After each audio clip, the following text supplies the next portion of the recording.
Praise the Lord, brothers and sisters in Christ. Welcome to join with me to read Day 34 on One-Year Bible Reading Plan. Exodus chapter 17. Then all the congregation of the children of Israel set out on their journey from the wilderness of Sin, according to the commandment of the Lord, and camped in Rephidim. But there was no water for the people to drink. Therefore the people contended with Moses and said, "Give us water that we may drink." And Moses said to them, "Why do you contend with me? Why do you tempt the Lord?" And the people thirsted there for water, and the people complained against Moses and said, "Why is it you have brought us up out of Egypt, to kill us and our children and our livestock with thirst?" So Moses cried out to the Lord, saying, "What shall I do with this people? They are almost ready to stone me." And the Lord said to Moses, "Go on before the people, and take with you some of the elders of Israel. Also take in your hand your rod with which you struck the river, and go. Behold, I will stand before you there on the rock in Horeb, and you shall strike the rock, and water will come out of it, that the people may drink." And Moses did so in the sight of the elders of Israel. So he called the name of the place Massah and Meribah, because of the contention of the children of Israel, and because they tempted the Lord, saying, "Is the Lord among us or not?" Now Amalek came and fought with Israel in Rephidim. And Moses said to Joshua, "Choose us some men and go out, fight with Amalek. Tomorrow I will stand on the top of the hill with the rod of God in my hand." So Joshua did as Moses said to him, and fought with Amalek. And Moses, Aaron, and Hur went up to the top of the hill. And so it was, when Moses held up his hand, that Israel prevailed. And when he let down his hand, Amalek prevailed. But Moses' hands became heavy. So they took a stone and put it under him, and he sat on it. And Aaron and Hur supported his hands, one on one side, and the other on the other side. And his hands were steady until the going down of the sun. So Joshua defeated Amalek and his people with the edge of the sword. Then the Lord said to Moses, "Write this for a memorial in the book and recount it in the hearing of Joshua, that I will utterly blot out the remembrance of Amalek from under heaven." And Moses built an altar and called its name, "The Lord is my banner." For he said, "Because the Lord has sworn, the Lord will have war with Amalek from generation to generation." Exodus chapter 18. And Jethro, the priest of Midian, Moses' father-in-law, heard of all that God had done for Moses and for Israel his people, that the Lord had brought Israel out of Egypt. Then Jethro, Moses' father-in-law, took Zipporah, Moses' wife, after he had sent her back, with her 2 sons, of whom the name of one was Gershom, for he said, "I have been a stranger in a foreign land." And the name of the other was Eleazar, for he said, "The God of my father was my help, and delivered me from the sword of Pharaoh."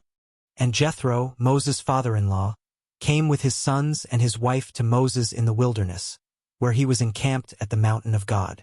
Now he had said to Moses, "I, your father-in-law Jethro, am coming to you with your wife and her 2 sons with her." So Moses went out to meet his father-in-law, bowed down and kissed him, and they asked each other about their well-being, and they went into the tent. And Moses told his father-in-law all that the Lord had done to Pharaoh and to the Egyptians for Israel's sake, all the hardship that had come upon them on the way, and how the Lord had delivered them. Then Jethro rejoiced for all the good which the Lord had done for Israel, whom he had delivered out of the hand of the Egyptians. And Jethro said, "Blessed be the Lord, who has delivered you out of the hand of the Egyptians and out of the hand of Pharaoh, and who has delivered the people from under the hand of the Egyptians. Now I know that the Lord is greater than all the gods. For in the very thing in which they behaved proudly, he was above them." Then Jethro, Moses' father-in-law, took a burnt offering and other sacrifices to offer to God. And Aaron came with all the elders of Israel to eat bread with Moses' father-in-law before God. And so it was, on the next day, that Moses sat to judge the people, and the people stood before Moses from morning until evening. So when Moses' father-in-law saw all that he did for the people, he said, "What is this thing that you are doing for the people? Why do you alone sit, and all the people stand before you from morning until evening?" And Moses said to his father-in-law, "Because the people come to me to inquire of God. When they have a difficulty, they come to me, and I judge between one and another, and I make known the statutes of God and his laws. So Moses' father-in-law said to him, The thing that you do is not good. Both you and these people who are with you will surely wear yourselves out. For this thing is too much for you. You are not able to perform it by yourself. Listen now to my voice. I will give you counsel, and God will be with you. Stand before God for the people, so that you may bring the difficulties to God. And you shall teach them the statutes and the laws, and show them the way in which they must walk and the work they must do. Moreover, you shall select from all the people able men, such as fear God, men of truth, hating covetousness, and place such over them to be rulers of thousands, rulers of hundreds, rulers of 50s, and rulers of 10s. And let them judge the people at all times. Then it will be that every great matter they shall bring to you, but every small matter they themselves shall judge. So it will be easier for you, for they will bear the burden with you. If you do this thing, and God so commands you, then you will be able to endure, and all this people will also go to their place in peace. So Moses heeded the voice of his father-in-law and did all that he had said. And Moses chose able men out of all Israel, and made them heads over the people. Rulers of thousands, rulers of hundreds, rulers of 50s, and rulers of 10s. So they judged the people at all times. The hard cases they brought to Moses, but they judged every small case themselves. Then Moses let his father-in-law depart, and he went his way to his own land. Psalms chapter 34. A psalm of David when he pretended madness before Abimelech, who drove him away, and he departed. I will bless the Lord at all times. His praise shall continually be in my mouth. My soul shall make its boast in the Lord. The humble shall hear of it and be glad. O magnify the Lord with me, and let us exalt his name together. I sought the Lord, and he heard me, and delivered me from all my fears. They looked to him and were radiant, and their faces were not ashamed. This poor man cried out, and the Lord heard him, and saved him out of all his troubles. The angel of the Lord encamps all around those who fear him, and delivers them. Oh, taste and see that the Lord is good. Blessed is the man who trusts in him. Oh, fear the Lord, you his saints. There is no want to those who fear him. The young lions lack and suffer hunger, but those who seek the Lord shall not lack any good thing. Come, you children, listen to me. I will teach you the fear of the Lord. Who is the man who desires life, and loves many days, that he may see good? Keep your tongue from evil, and your lips from speaking deceit. Depart from evil and do good. Seek peace and pursue it. The eyes of the Lord are on the righteous, and his ears are open to their cry. The face of the Lord is against those who do evil, to cut off the remembrance of them from the earth. The righteous cry out, and the Lord hears, and delivers them out of all their troubles. The Lord is near to those who have a broken heart, and saves such as have a contrite spirit. Many are the afflictions of the righteous, but the Lord delivers him out of them all. He guards all his bones. Not one of them is broken. Evil shall slay the wicked, and those who hate the righteous shall be condemned. The Lord redeems the soul of his servants, and none of those who trust in him shall be condemned. Matthew chapter 27. When morning came, all the chief priests and elders of the people plotted against Jesus to put him to death. And when they had bound him, they led him away and delivered him to Pontius Pilate the governor.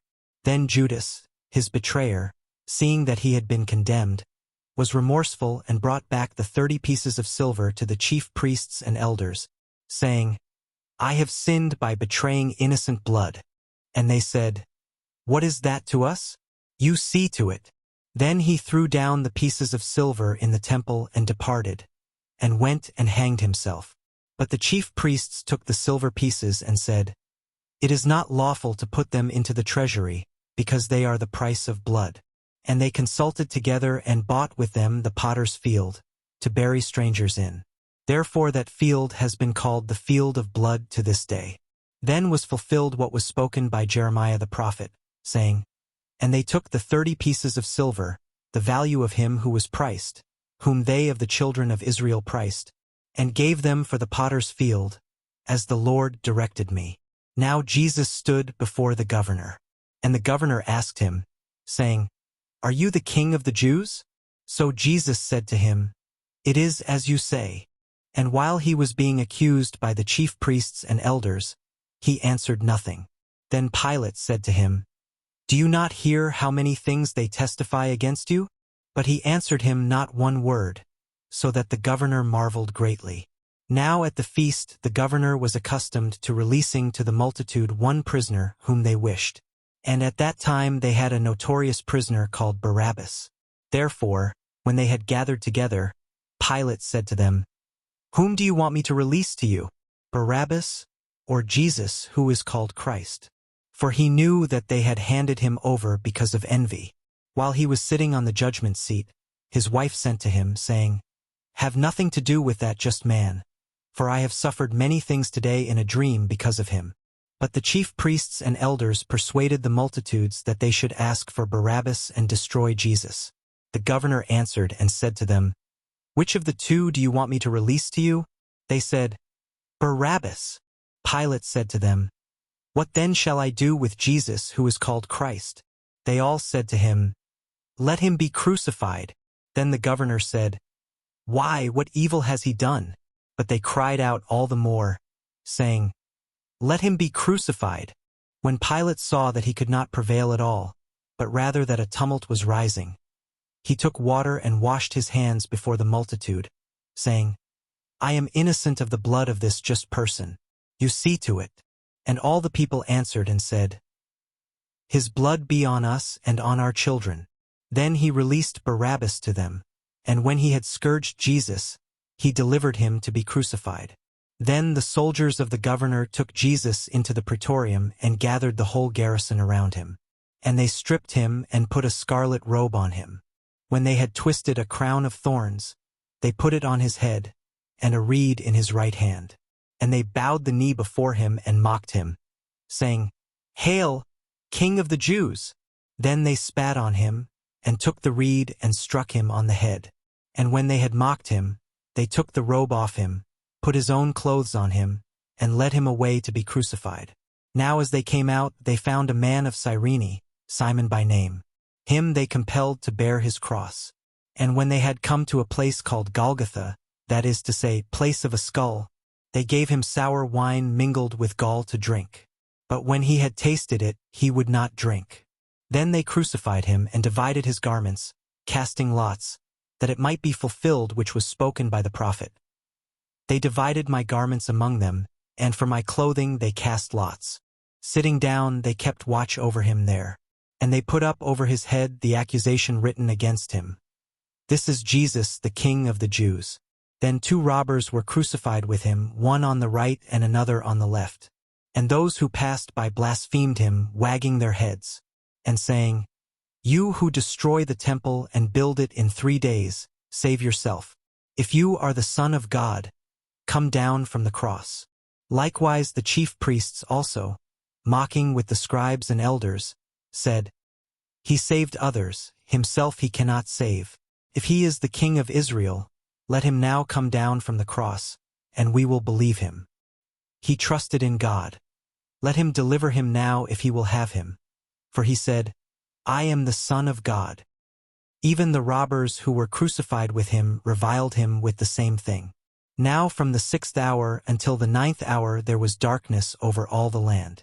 And about the 9th hour Jesus cried out with a loud voice, saying, "Eli, Eli, lama sabachthani?" That is, my God, why have you forsaken me?" Some of those who stood there, when they heard that, said, "This man is calling for Elijah." Immediately one of them ran and took a sponge, filled it with sour wine and put it on a reed, and offered it to him to drink. The rest said, "Let him alone. Let us see if Elijah will come to save him." And Jesus cried out again with a loud voice, and yielded up his spirit. Then, behold, the veil of the temple was torn in 2 from top to bottom, and the earth quaked, and the rocks were split, and the graves were opened, and many bodies of the saints who had fallen asleep were raised. And coming out of the graves after his resurrection, they went into the holy city and appeared to many. So when the centurion and those with him, who were guarding Jesus, saw the earthquake and the things that had happened, they feared greatly, saying, Truly this was the Son of God. And many women who followed Jesus from Galilee, ministering to him, were there looking on from afar, among whom were Mary Magdalene, Mary the mother of James and Joses, and the mother of Zebedee's sons. Now when evening had come, there came a rich man from Arimathea, named Joseph, who himself had also become a disciple of Jesus. This man went to Pilate and asked for the body of Jesus. Then Pilate commanded the body to be given to him. When Joseph had taken the body, he wrapped it in a clean linen cloth, and laid it in his new tomb which he had hewn out of the rock. And he rolled a large stone against the door of the tomb and departed. And Mary Magdalene was there, and the other Mary sitting opposite the tomb. On the next day, which followed the day of preparation, the chief priests and Pharisees gathered together to Pilate, saying, Sir, we remember, while he was still alive, how that deceiver said, After 3 days I will rise. Therefore command that the tomb be made secure until the 3rd day, lest his disciples come by night and steal him away, and say to the people, He has risen from the dead. So the last deception will be worse than the first. Pilate said to them, You have a guard. Go your way, make it as secure as you know how. So they went and made the tomb secure, sealing the stone and setting the guard. Thanks for joining with me on day 34. May God be with you, guide you and bless you abundantly.